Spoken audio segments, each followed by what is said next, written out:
Good evening, everyone. Welcome to the Midlands African Chambers Power Hour Business Development Virtual Live Stream, proudly presented by Wells Fargo. My name is Fidel Nienso, COO at the Midlands African Chamber, and I will be your host for today's session.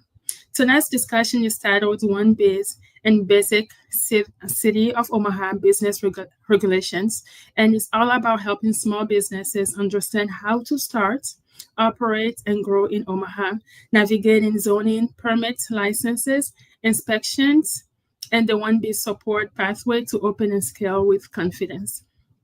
Our featured speaker today is Mallory Cranwell, OneBiz Program Administrator for the City of Omaha, known for helping entrepreneurs connect with the right city resources and move through compliance with clarity and efficiency. Mallory Cranwell recently started working with the City of Omaha as the OneBiz Program Administrator. In her role, Mallory connects with community members wanting to start or grow their businesses, manage a development project, or work with the city. Mallory is motivated to build connections with Omaha entrepreneurs, assisting them through the complex process of managing a business. She's committed to making Omaha an easier place to start and grow a business, creating jobs, and cultivating economic opportunity. Mallory, we're honored to have you here today. Thank you for joining us. Yeah, thank you. I'm happy to be here. I've got a 4-year-old and a puppy downstairs trying to be quiet, so you might hear them just to let everyone know. But like Fidel said, my name is Mallory Cranwell. I am the OneBiz Program Administrator for the City of Omaha. I work in the Department of Human Rights and Relations. We just started OneBiz in January of this year. And it's intended to be able to support small businesses that are either starting or wanting to grow through referrals or through navigating city regulations, which can often be a barrier for people to starting their business. So my goal for that is to provide technical assistance and one-on-one support on top of the resources that are available on our website, which I'll go through during this presentation. But that's the goal of OneBiz, is to make it easier to start and grow a business in Omaha and navigating all the resources that are available to entrepreneurs. Awesome. So we'll get right into it. Mallory, you have about 40 minutes for your presentations. Take your time, sometimes usually more or less. So just take it away and just let me know where to start with your slides. Okay. Thank you. Yeah. So first, I'm going to share my screen, which is the OneBiz website. I'll take you all through the website, kind of show you what is available, the content and resources that are available, and then I'll get more into more specifics with city regulations, permits, things like that. So first, you'll see the website. It's onebiz.cityofomaha.org. It's really super easy to navigate. There is a bunch of information. These cards kind of will outline what you need, whether it's starting a business, growing a business, working with the city, opening a physical location, or managing a development project. So if you click, say, on starting a business, it'll pull up these cards as a step-by-step guide of what you can do to start your business. So I'm going to click on planning your business. And there's a bunch of information and links on here to help you start out, seeking support, making a business plan, links to small business resources, and then setting up my business, choosing a legal structure, links to that, setting up a registering my business with the Nebraska Secretary of State, links to that, information on your EIN number, so getting a tax ID number, links to that. So you can kind of see it's an online hub for a ton of different resources for you as you're starting out.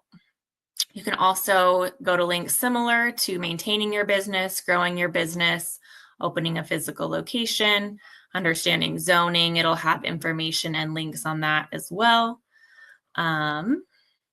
Where I come in is I can provide you with technical assistance, navigating all of these things while also answering other questions. So usually when I meet with people, we talk about their goals, where they're at with their business, pain points that they're having, and I try to kind of plug in the resources to help with those pain points or those challenges. Another feature of the website is working with the city. So the City of Omaha has a program called the Small and Emerging Business Program, which creates set-asides or advantages for small businesses to win city contracts.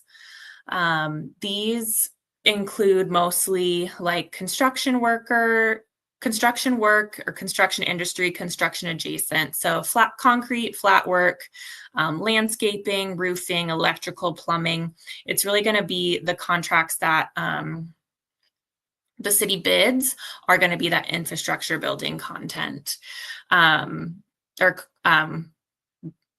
contracts, excuse me.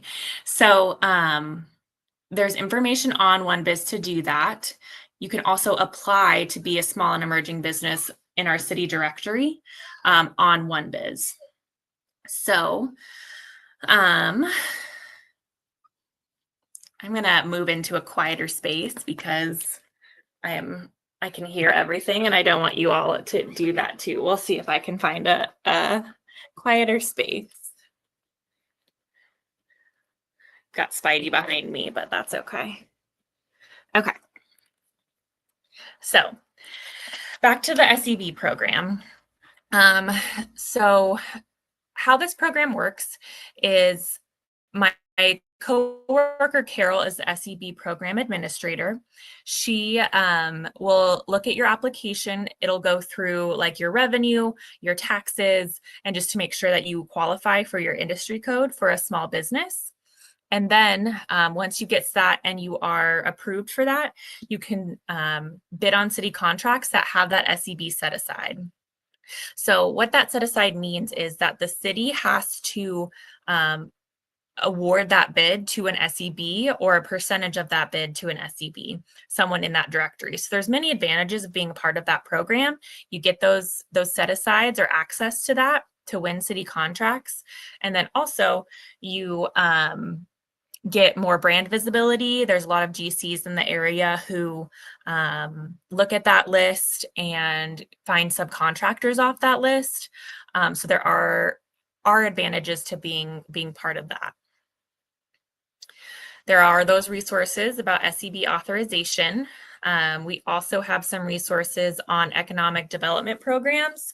So if you are interested maybe renovating a building or maybe buying an empty lot and developing that area, I can also help you connect to the planning department at the city, kind of walk you through basics about tax incentives depending on how the size of your project, but then also the location of your project. And then also connect you to resources like Omaha Municipal Land Bank, Front Porch Investments, and then also what's that other one Spark, that have development resources. So that is another feature of OneBiz. How you can get involved and make a profile on OneBiz is you go down here to doing business in Omaha. It's easy, get started. You can click that button. It'll take you to just a questionnaire that'll ask you basic questions about your business and ways to contact you. Once you do that, I usually send out an email after a couple of days. You can also chat with me via OneBiz personally. So if I haven't heard from you, I will reach out and see if we can set up a one-on-one meeting, again, where we talk about your pain points. Maybe that means finding customers, marketing, getting financing, business planning, getting connected to people like the Midlands African Chamber that can provide resources for you. And connections. So that's where I really come in on that side. I also want to highlight our resource library. So this is a filterable resource that you can kind of see all of the different partners that we have that I can help plug you into and make referrals for, depending on what you're looking for. You can filter it by what you're needing. So say you need financial assistance. It's going to filter all of the organizations that can provide that financial assistance, usually with loans. Usually I like to set people's expectations that grants are pretty hard to come by in the small business world, just because of how things are right now with government funding. And then also usually people are wanting to get that loan, to give a loan rather than to give a grant. There are, not saying that there are zero opportunities, but just to set your expectations that often it's pretty hard to get a grant. So we also have like a news and events portion that you can check out things that we're working on. We've got a social media opportunity. If you create a profile on OneBiz, you can maybe get featured on our social media, your business, and also your experience with OneBiz.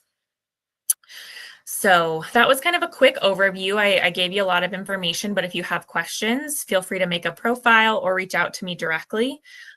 We can set up a meeting either virtually or in person and chat about the resources that OneBiz has to offer.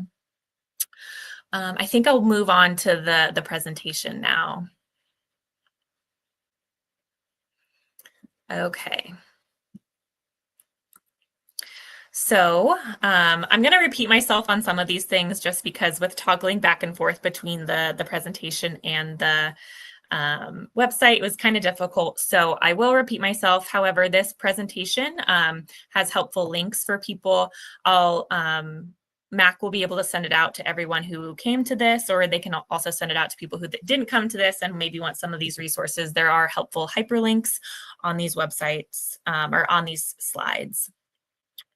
So like I said, OneBiz will help you starting your business, maintaining or expanding your business, opening a physical location, all of those different things. I think especially if people are wanting to expand, whether that means finding clients or getting cash flow, especially if you're a contractor, like if you're a construction company, even kind of connecting you with general contractors, large general contractors in Omaha, like J.E. Dunn, Turner, MCL, they all have stated a commitment to small businesses and wanting to subcontract with them. So I can also make thoughtful handoffs to people, to their staff at those larger companies with companies that work with OneBiz. That can often be a barrier to entry.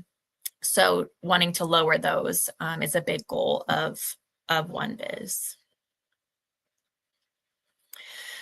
So with resource connection, I know I touched a little bit on this, but we have partners that kind of can plug into the areas of weakness that you're seeing in your business. If you click the blue text above there, it'll take you to the resource library directly. I will make referrals for you directly from OneBiz. You'll receive a confirmation that I made that referral. I usually like the business owner to reach out to the agency that I'm referring them to. That one just shows that you're willing and ready to reach out to them and that you're at a space with your business and with your time that you can commit to working with them. Again, managing a development project, you can click on that blue hyperlink and it will take you to the resources directly on OneBiz. Okay, so a large barrier that I've been seeing even in my 7 months at the city is that there are regulations on the city level, on the county level, on the state level that really are super confusing. It's very industry specific. Whether you're opening a food truck or a brick and mortar restaurant or a salon or some other type of business, the regulations can be quite confusing. And when you call the city, you can often get passed around, and that can be really frustrating for people. And I think a goal that I have through this program is to streamline that process so that it's not as frustrating and people have more access to these resources and to this knowledge. I work for the city, and sometimes it's hard to find out the answer to questions for people. So how can people who don't work for the city or have other barriers to entry, like English isn't their first language or educational issues, legal status, it can be quite a barrier. But but opening your own business is often a way to have economic mobility. So we want to try and pour those resources into those areas for people so that they can open their own business. So I'm just going to start out with some very basics about city regulations. This is not going to be all encompassing. It's not intended to be. Like I said, each industry is very, very specific and will have its own regulations. I'm just going to do a very broad foundation of some things. We'll provide some question and answers, but then also if you have more specific questions, feel free to reach out to me, make a profile on OneBiz, and we'll get that question answered. So opening a business in Omaha. There is no business license required in the City of Omaha. You do have to register your business with the Secretary of State, but to operate a business in Omaha, you don't have to have a specific license. Other cities like Kansas City do require that, but Omaha does not have that. There are other permits and things that are required, again, depending on your industry. So for a certificate of occupancy, which means your building is up to code for the use that you have.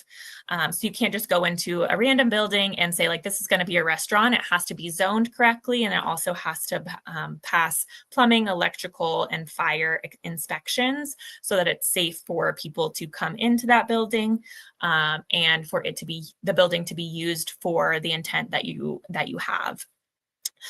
So every place of business requires a certificate of occupancy. You'll have to do that yourself if you open a new business in an existing building that had a different use before. So say you have a restaurant, you have a building that you're renting, but it was a doctor's office before. You're going to have to get a certificate of occupancy to make sure it's now fit to use as a restaurant. Or if you open a new business in a new building, you'll have to get another certificate of occupancy. Say you open a restaurant that was a prior restaurant that you just bought and it was still a restaurant before then. You can get the certificate of occupancy transferred over to your name. So you still have to do that. You just, you don't have to get a new certificate of occupancy.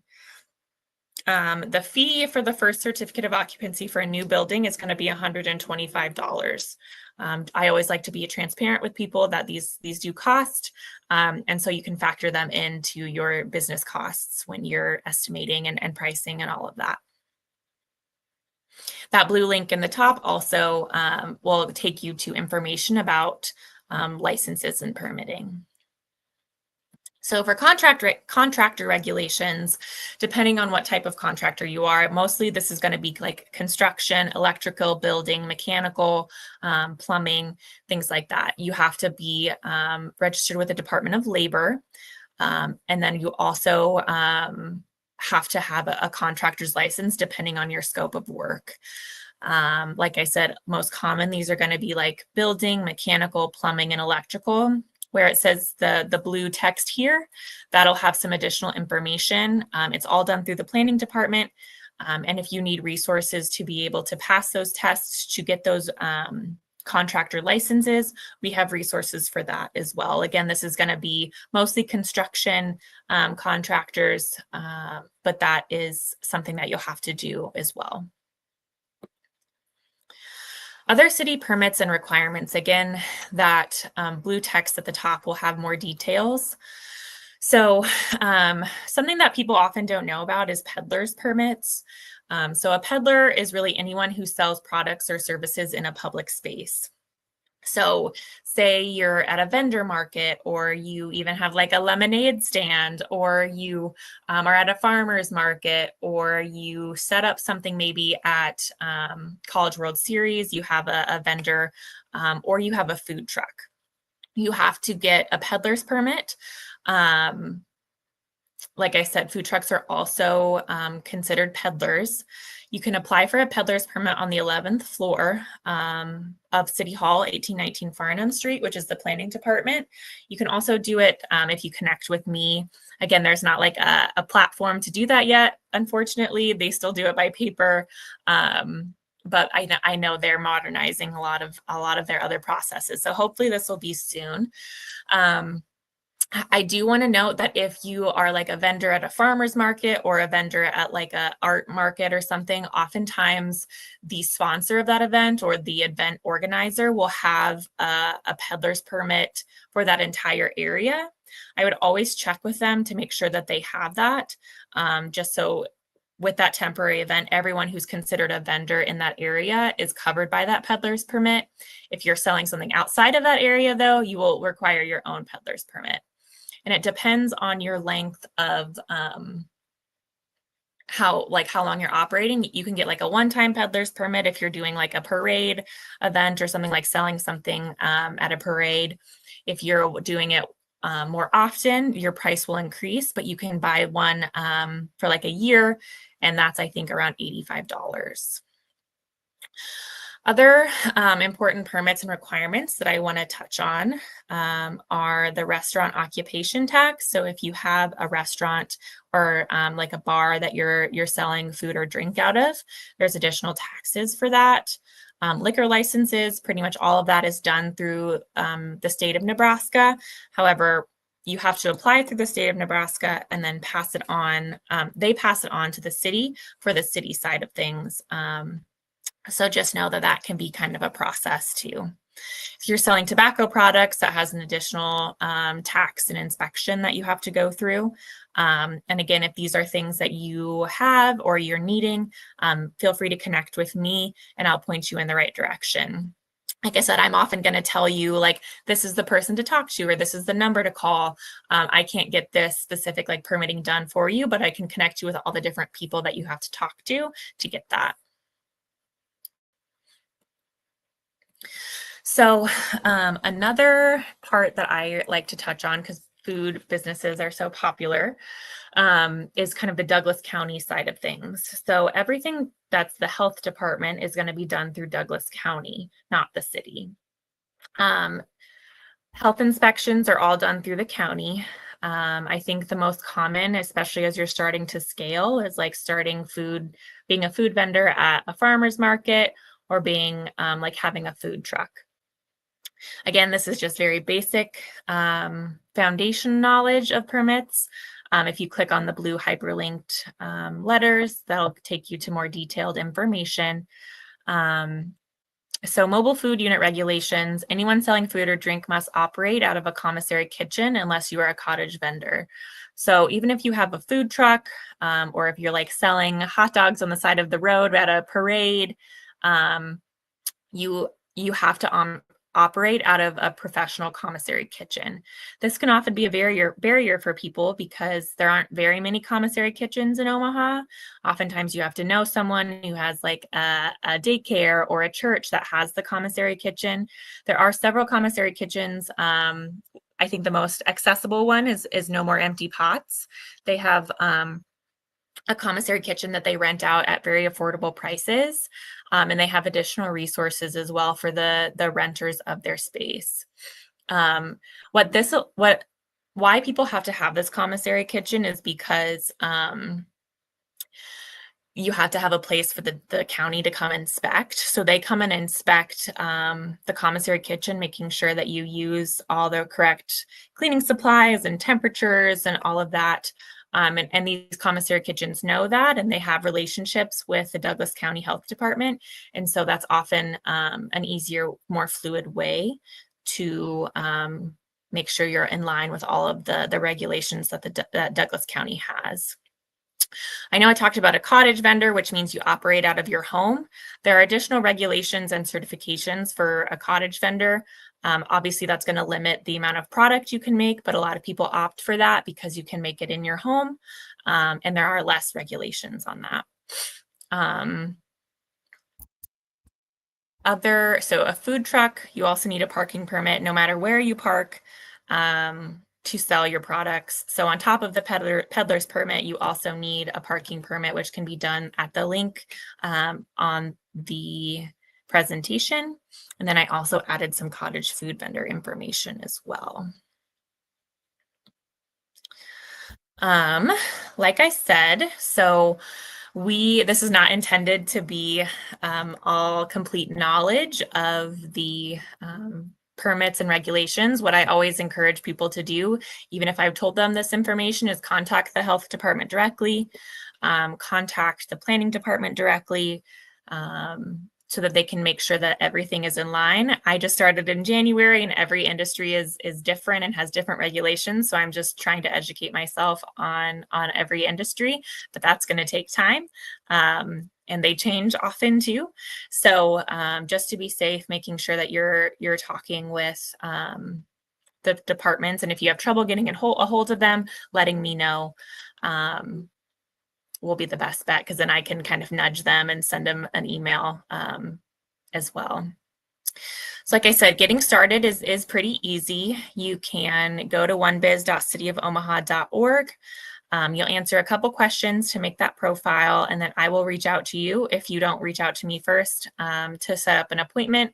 I'll ask you some questions about your business, get you plugged into some resources to help you grow and scale. I really view my role as a connector, kind of introducing people to the resources that they need, often like a case manager, but for businesses. So feel free to reach out. Like I said, I'm pretty flexible with meeting in person or virtually. Mac has been great as a great partner and inviting us to be part of their events. So yeah.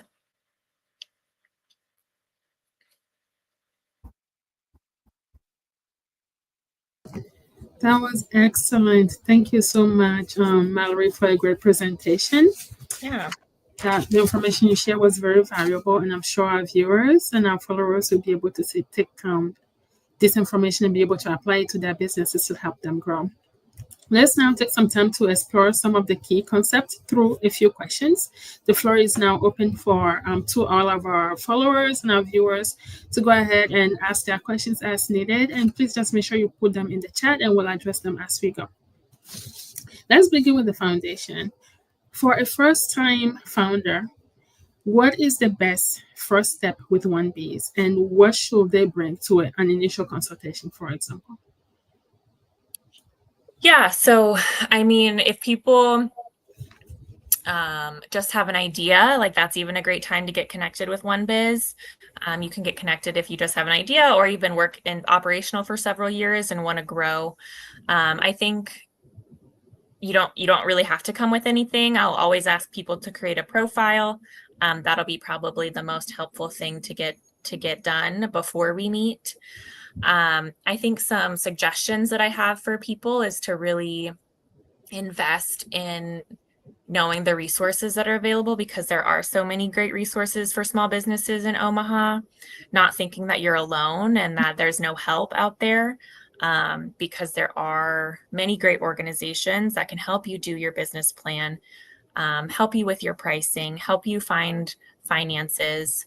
I think making sure that you understand the financial investment that goes into starting your own business, depending on your industry, whether you're financing it yourself or you're looking for other options, making sure maybe your personal finances are in a little bit of order before you start a business, and maybe looking for lines of credit, because banks will look at that, even if it's just your personal rather than your business. So yeah, do your research, get involved, find mentors, be open to learning and all the resources that are available. Thank you for that great response, Mallory. And one thing you said that really stuck out to me is be open and be willing to do the work, right? Mm-hmm. Because there's so many people, and I feel like this is a myth. Some people think that it's easier to be an entrepreneur, or just the idea of being able to just work for yourself. For some people, it feels like, oh, it seems so appealing because they think, oh, I get to make my own schedule. You know, that feeling of being independent is great. Yeah. But don't let anybody fool you. You have to be willing to do the work, especially at the beginning stages, right? Mm-hmm. You have to be coachable. You have to be able to listen, and in order for you to be successful. So yes, thanks for definitely pointing that out. Now, how does OneBiz coordinate across planning, permits, and inspections, public works, the city clerk, and Douglas County Health, especially for food-related businesses?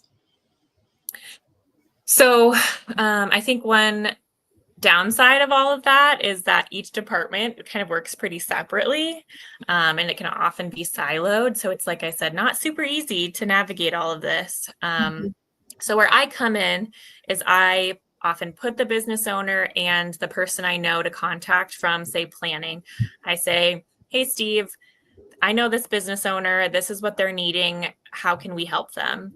And that has often been a good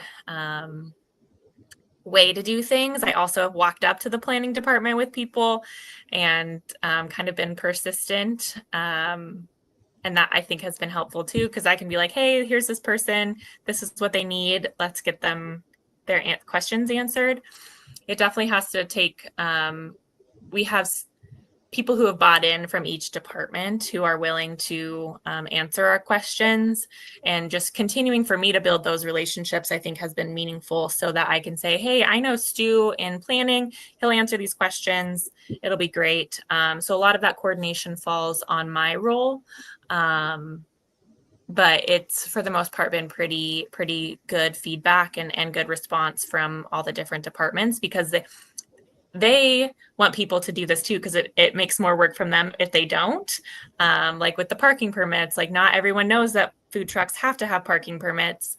They usually don't go out and like find trucks without permits. It's just kind of like a self-report situation, or if something goes bad and then you're like, oh, they didn't have a permit, then you're going to get in trouble. So I think we all want to make sure that everyone is following the standards.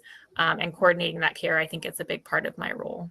Yeah, and I think that is great, because just being able to have that, to give that warm handoff to the next person who is going to help them is essential, because it's one thing for you to, just send someone give them directions or say, oh, go here. But I feel like that warm handoff makes it so much easier, because then you may be even able to explain to the person you're turning them over to what exactly it is that they need, because sometimes people are not always able to articulate or express what they really need. So having you as that intermediary, just being able to pass things over to the next person, I feel is a very valuable resource for small business owners, and I hope people are able to actually take advantage of that. Do you get to do that a lot, or are most people like, oh, just give me the information and I'll contact them? It kind of depends. Some people like to come in person to my office, and then when they have these questions, I'm like, let's just go up and ask. The planning department does have a help desk that you can call and also visit in person, and so that has been a helpful tool. And they're very responsive and knowledgeable and get questions answered.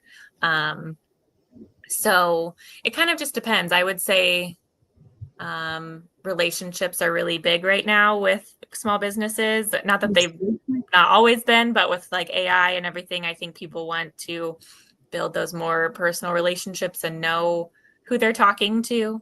So yeah, I do find that people like to meet in person and walk up to the 11th floor and do all of that. That's awesome. Now, what are the most common pitfalls that delay openings, and how can founders avoid them early? I think common barriers I see is financial. I think people are afraid of loans, which is understandable. Especially if your personal credit isn't super great. I think that can definitely be a barrier. And so repairing that personal credit is going to be a stepping stone to starting your business. We're working on finding some resources to help people build their personal credit so we can get like financial coaching. We don't have it right now.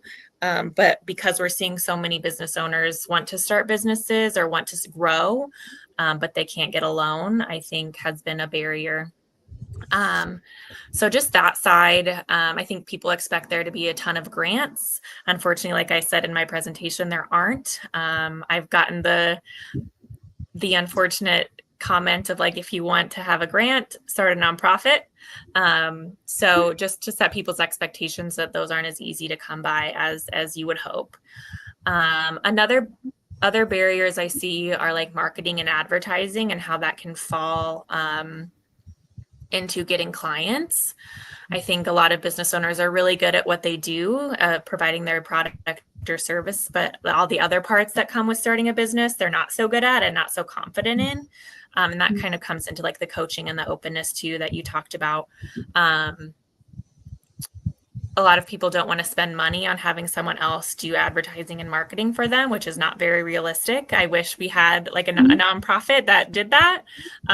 But oftentimes, if you don't know how to do that yourself, you're going to have to pay someone to do it. So that can often be a barrier for entry for people.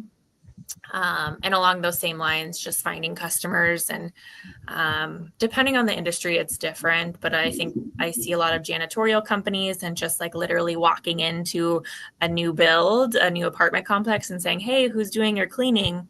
Has been successful for people. That takes a lot of time and a lot of energy to just get your boots on the ground. But that has been successful for people. So, yeah, I would say those are some of the barriers that I see. Yeah, that is great. You gave like a plethora of examples, and I'm sure a lot of business owners will find themselves dealing with one or the other because they all come hand in hand. And at the end of the day, if you have a business, you have to be able to invest in those resources in order for you to be successful. So yeah. So next question, which city licenses permits do small businesses most often overlook? Example, signage, fire alarm, transient merchant, mobile vending, sidewalk, cafe. Yeah, I would say probably that mobile vending is pretty common. It's easy to not get a peddler's permit. It's easy to not know. It's not like it's like someone's fault. They specifically are like, I'm not going to do that. It's like, it's not easy to find that information. So I would say that like peddler's permits, mobile vending and like parking is often difficult for people to know that they have to do that. I think operating out of a commissary kitchen is also something that people don't know that you have to do to get like your health inspection passed. So I would say those in the food space. I think like certificate of occupancies can be tough, especially if your business is or your building is not up to code for your type of use. I've seen some people get into some frustrating situations because they need to add a bathroom or add sprinklers or something. And they didn't really account for that when they rented the space or they bought the space, or it's expensive to put in a bathroom. And they can't get that certificate of occupancy if they don't add those things. So yeah, those are common. Thank you. One thing I've definitely learned is about the peddler's permits. It's not like from my perspective, I've not really heard that they don't go out and say like, hey, do you have your peddler's permit? But like I think it's like kids who have a lemonade stand. Like I don't think they're gonna get you in trouble, but it could be good education for like your kid who has a lemonade stand or something. Be like, hey, you have to do this. This isn't a cost that you have to do business. So it could be some good real life business education if your kids also have businesses. So that is definitely good to know. So for food trucks and pop-ups, what does compliance look like? Commissary needs, health inspections, and permissions to operate at events or on other streets? Yeah, so it'll depend on the type of event, and if there's like if it's a market or there's a greater organizer, they'll usually have all of that covered. But like I said, you'll need to make sure that they have all of that covered. Again, the parking for the food trucks. If you're having like a temporary event, you'll have to get a permit for that. There's information on Douglas County's website for that. If you're like closing down a street, you'll need to get a permit for that through city planning. So just connecting with me is probably the best way to make sure that you're doing all the things correctly. I don't know if I answered all parts of that question, but yes, I think the temporary events are like if you're having like a fundraiser or like a nonprofit event, there's also some regulations for food on that. So getting into that presentation that I sent with all the links, there'll be more information on there. Awesome. Now we're going to move on to home-based businesses, the fun part. What are the key rules in Omaha regarding allowing allowable activities such as signage, customer traffic, and on-site employees? Like for home-based businesses? Yes. That is a good question. I don't know if I know the answers to those questions, but I can find the answers to that. I think common businesses like the cottage, like if you're making food, the cottage kind of regulations will fall into that. If you have like a salon or something out of your home, that is all regulated through the state of Nebraska. I have not done a ton of like helping people with those, but it's something I need to learn. So if you have a salon and you're wanting to learn, we can do that together. And then say other types of businesses, if you run like a construction company out of your home or something, that's, I don't think, like besides your contractor's license, there's probably not really anything that you need for signage. That's one that I don't know. I know if it's like a public space or like going onto the sidewalk, you'll need to have some sort of signage permits. But if it's for your home, because it's private, it's your property. I guess if you own it. Yeah, I don't know. I will, that's a good question that I will look into. And if someone has those questions, we'll find the answer. Okay. I will share that I used to have a home salon business, and I did get my permit through the states, like you said. Nice. And okay. Your house needs to be built in a certain way where your living quarters are separate from where you're providing services from, where you're running your business from. Your clients should not have any access to your living quarters, meaning if they have to use a restroom, for instance, you have to have that restroom on the same level where you're providing your services, your business from. They should not have to go upstairs to your living quarters. Meaning, this house needs to be built in a way where your living quarters are separate from the space where you're providing business. Yeah. And depending on what type of business it is, you need to have, like I said, restroom, storage, washer and dryer, all that in the same area, at the same level. And they all should be accessible. There should not be any other space there where that is being used as a living space, if that makes sense. Yeah, that's good to know. Thanks for letting me know that. As I said, I haven't done a ton of those, so I'm still learning on that side. Yeah, and they usually ask for a sketch. Sometimes you can provide the sketch of the home to start with, and you can also add a sketch yourself to kind of like guide them, direct them, so it's visual. That way they're able to approve and they'll send you. If it does not pass inspection, then you're out of luck. But if you are explaining well enough, also zoning, they will be able to see the area, see kind of where your home is located and all that, and that helps to determine if you're able to pass that or not. So I've been through that one, so I know a little bit. You're the expert on that one. No, definitely not. I just know a little bit because I've been there, but I'm definitely not an expert. Yeah. So going on to our next question. Before signing a lease, how can owners quickly verify zoning used for their intended activity, and who should they contact first? So there is a helpful tool it's on OneBiz, but there's also, if you just like Google zoning Omaha, there is a helpful tool you can put in the address of the location, and it'll show you what use that building is zoned for. So that is a helpful tool that exists. If you're not sure or it doesn't give you accurate information, I always encourage people to contact the help desk at the planning department. Like I said, they are super helpful and they can point you in the right direction. If you are needing to like change zoning or get something changed or start that development project, they have what is called a pre-application meeting, and you can set those up with the planning department at the help desk. And that's often if you just have questions and you want to meet with a city planner about zoning or about their like realistic nature of your idea or of your business or of a lot that you're looking at, those pre-application meetings are a helpful tool.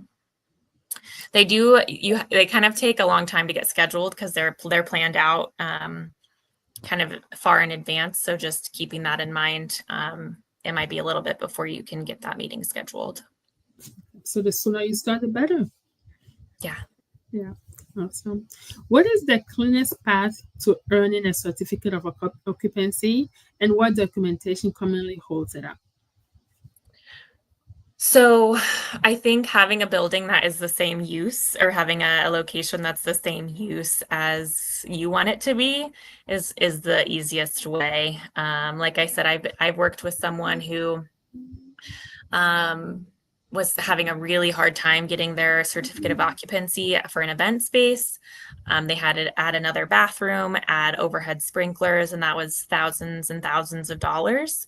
So I would say making sure before you sign your lease, making sure that you can operate your type of business in there before you do anything. So meeting with the planning department to do that, or looking online and just making 100% sure, because it can be costly or even just tank your business. If that's not possible, getting in touch with the planning department, being open to what they have to say, and just be really careful with what type of lease that you sign. Get a legal expert to look over that lease before you sign it, are my advice. Those are great advice, because you definitely don't want to get yourself in a situation where the location that you get is not up to par for you to be able to conduct your business. So you don't want to then sign a lease where you've contracted to be paying a certain amount each month, and yet you cannot use the space to run your business, and now you're stuck. Yeah. And definitely getting an attorney involved, I think, is important, especially if you don't know what you're doing, just to get things going well from the start. So that way, you know that you're in compliance. And factoring in those costs, Nebraska Women's Business Center has bail office hours that you can go to and talk to an attorney for free. That's a great Obviously, those are limited, but I think that's also a benefit of getting involved with someone like Midlands African Chamber, because they might have some attorneys they can point you to, or some other resources like that. Yeah. That's great. We're almost getting towards the end here. Now, what realistic timelines should founders plan for? Zoning, use checks, plan review, permits, inspections, and occupancy. I think, again, returning to the being open, like I said, getting a planning meeting can take a while. But once you apply for a certificate of occupancy, they'll send out like a fire marshal, they'll send out a plumbing inspector, an electrical inspector, to make sure everything is up to speed. It'll depend on the type of permit that you need and how responsive you are with the documentation. I would always bear on the side of it'll take a long time. So I think, depending on your cash flow too, I don't know if I can give an exact answer, but I know like planning meetings can be like a month out. So just putting that into your timeline, at least a few weeks to get all of that done. Once you're making sure that you have the location that you need, that you want, it'll probably be several weeks. So adding that into your timeline, considering that when you have costs and pricing and business costs. So if I understand correctly, planning is key here. You need to plan ahead of time. Don't wait till the very last minute to get everything started. Don't have your projections like, oh, I want to start on September 1st, but now we are August 15th, and this is now when you're trying to get some of these things done. It's not going to work. So just being a good planner and making sure you have everything that you need and plan ahead. Yeah. And I think giving yourself grace. Oftentimes when people are opening their own business, they're still working a 9-to-5. They've got a family. They've got other obligations. And so making sure that you have some way to pay your bills while you're doing this and following that dream, which is awesome. And we want people to do that. And that's a way to have economic mobility, but also factoring in that these things take time on top of all the other obligations that we all have. Absolutely. What fees or cost ranges should be budgeted at each step?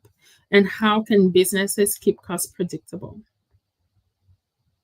So I know I touched on a little bit of like costs for certain types of permits.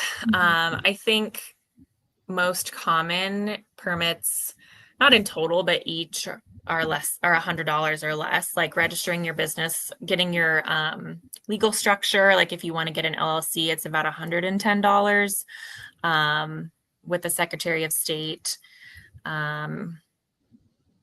So definitely factoring that in. Like I said, the peddler's permit, depending on how long you want to get it. I think keeping costs down, get an attorney. Though those aren't cheap, making sure that you're not spending extra money that you don't have to, or you're getting into a bad lease or a bad deal. I think that will help keep costs down. Finding a bank or getting a loan with a reasonable interest rate, doing your research, shopping around, insurance, just doing your research, all of that. And again, plugging into places like Max Resources. I think factoring in initially like $500 for licenses and permitting and things like that. Depending on your trade, it'll be more or less, but definitely factoring that in to your business costs. Those are great tips you've given. And there's this saying that says prevention is better than cure. Mm-hmm. It's one of those things I remember when you were talking about, just making sure that you have that attorney and having people look over things, get the right advice, and just making sure that you're doing things right the first time versus making mistakes, and then you have to pay for the bad choices that you made to start with, and you don't want to delay the progression of their business, so just starting things on the right foot. For sure. Last question for you is, if someone is already operating and worries they missed a step, what's the safest way to get compliance quickly without disrupting customers? I think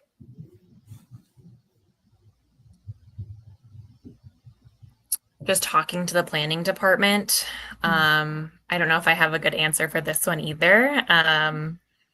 Obviously, you want to be in compliance if you're learning all of this information. So I would say just applying for the permits. There's places that you can do it online for certain permits, like the certificate of occupancy.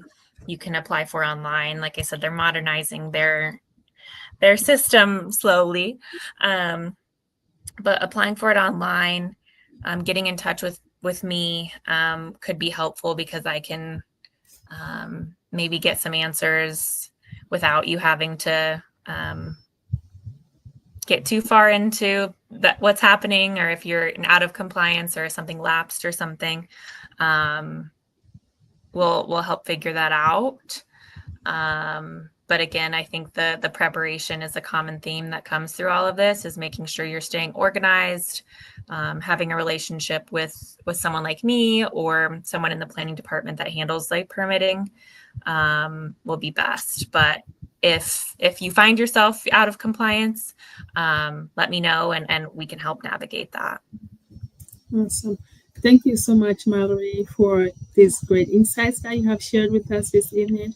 I'm sure our viewers have learned something great, some great tools that they will definitely be able to use to either start their business or scale their business. And I'm very happy that you're very approachable and you have your information here. And I hope that our viewers will be able to take advantage of that.